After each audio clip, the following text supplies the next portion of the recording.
Magandang araw mga kapanyero. Ito, naglalakad na naman po tayo pero ang taas ng snow ngayon dito sa Edmonton, bali hindi namin ito naranasan nung isang taon.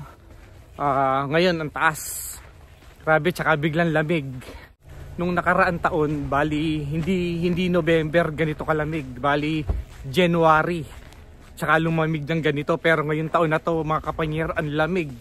Sobra. Tsaka sobrang ang taas ng snow ngayon dito. Nakita nyo naman, namumulan ako. Naglalakad-lakad pa rin ako rito. Pero ito naman yung kagandahan sa tumira sa townhouse. Kahit na tanghali kang gumising, wala kang gagawin. Kasi may gagawa. Yan mga kapanyero, may mga naglilinis ngayon dito.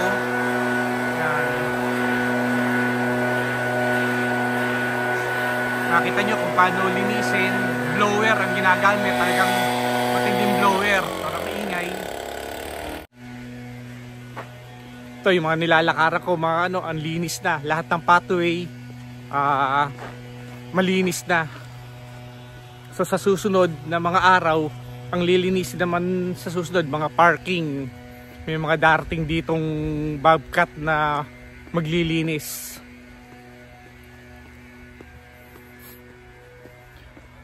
Ito naman mga kapanyero yung kaibahan ng tumira ka sa townhouse at saka sa single house. Sa single house kasi mga kapanyero, talagang ikaw maglilinis, gigising ka ng maaga, wala kang magagawa kundi linisin yun. Dahil pagka may na-aksidente o may nadulas, sagot mo yun, yun ang pagkakaalam ko. Yun nga lang, sa single house, wala kang babayaran na condo fee. Pero dito may babayaran kang monthly, pero worth it naman kasi nga wala kang manggagawin. Kahit gumising ka ng tanghali na, pagod ka sa trabaho, at least malinis yung mga daraanan mo, may maglilinis talaga. Sa single house, talaga obligado ka linisin yun kasi may mga dumarating dito na may mga umiikot pala na mag-i-inspect. Pagka nabigyan ka ng unang warning, pangalawang warning, siguro yung pangatlo, may mga penalty ka na babayaran. Ganun dito.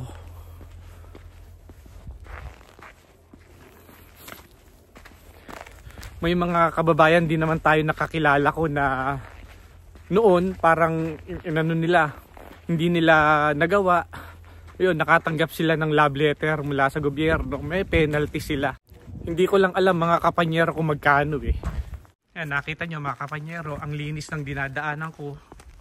Ganyan yung kalinis. Pero mamaya yan, pagka nag-snow, maglalagay pa sila rito ng yung asin. Ito mga kapanyero, ito yung ganito, hindi nila nalinis ng maayos. Pag tumagal-tagal to, madulas to. Once na may nadulas dito, pananagutan nila. Kasi hindi nila inayos yung trabaho. Ganun dito. Yan, paikot-ikot ako mga kapanyero sa townhouse na tinitira natin ngayon. Wala naman, okay naman dito, malinis na. Yung mga nilalakaran ko, ayan, ito, malinis na. Naikot na nila lahat. Lahat ng pathway. Mahirap din kapanyero yung maglinis ka sa harap ng bahay mo tsaka likod pagka nakatira ka sa single house.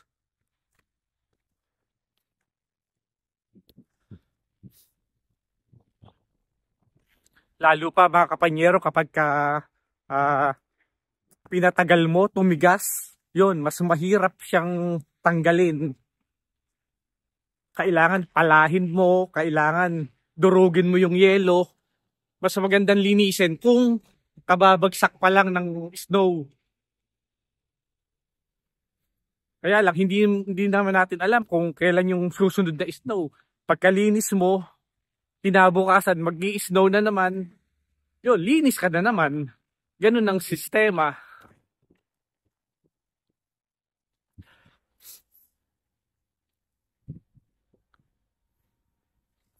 Lalo pa mga kapanyero, ang pinakamahirap na linisin pagka single house, pagka corner lot ka. Yan ang pinakamalaking pagka corner lot ka, malaki ang lilinisin mo. Dahil nga dalawang side yun. Ito mga kapanyero, nandito ako ngayon sa mga single house. Ito yung isang single house na lot corner to. Ito, linis na. Ang ganda ng pagkakalinis niya, talagang safe. Yun nga lang, ang laking linisin to. Kaya nga mas maganda, pagkatapos ng snow, linisin kagad. Ito, lot corner, ang haba nito.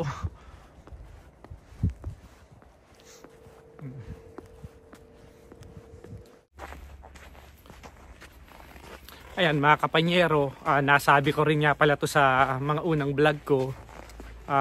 Nagbabayad kami rito ng condo fee na 290. Tapos ang property tax namin kulang 1.6. So ganun din kung i-compute, hindi rin nagkakalayo. Sa single house, wala nga silang binabayarang condo fee.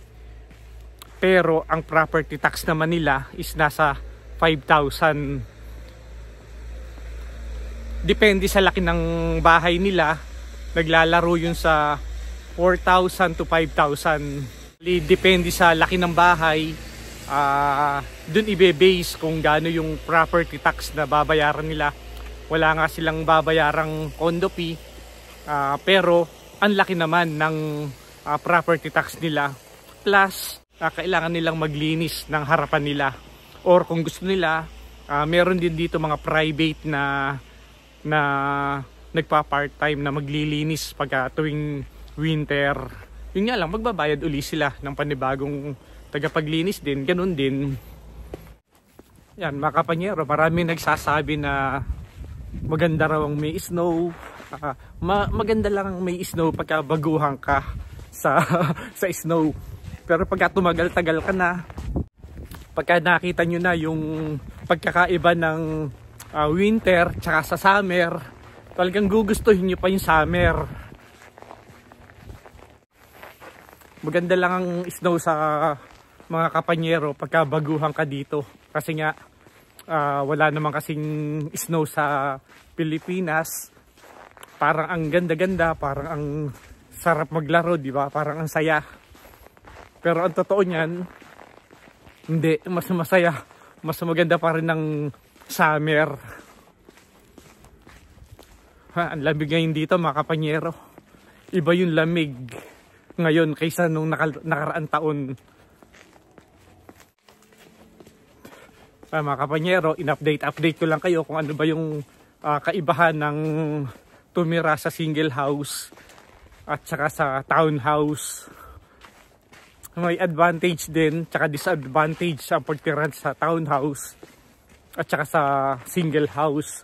Mga kapanyero, sabi ko nga sa inyo, kayo pa rin ang makakapagsabi kung ano ba yung gusto nyong buhay dito sa Canada. Kaya maraming salamat, hanggang sa muli.